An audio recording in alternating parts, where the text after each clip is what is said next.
This Canal Gyal cooking goat curry with goat chops.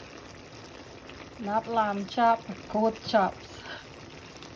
I didn't get the goat leg or the goat shoulder, so I had to pick up the chops. So first time I'm cooking the chops.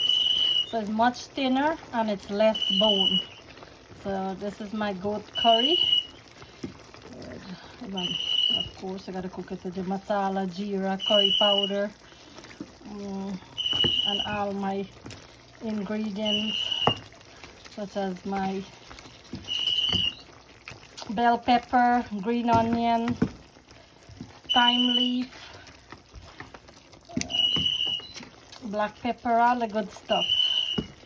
And I like to put potatoes inside because the kids don't like it with potatoes. So this is my goat curry, and of course I put a star and a seed inside if I could find it somewhere. But this is my goat curry. Man, it looks good and it smells good. Could you imagine the aroma in this house?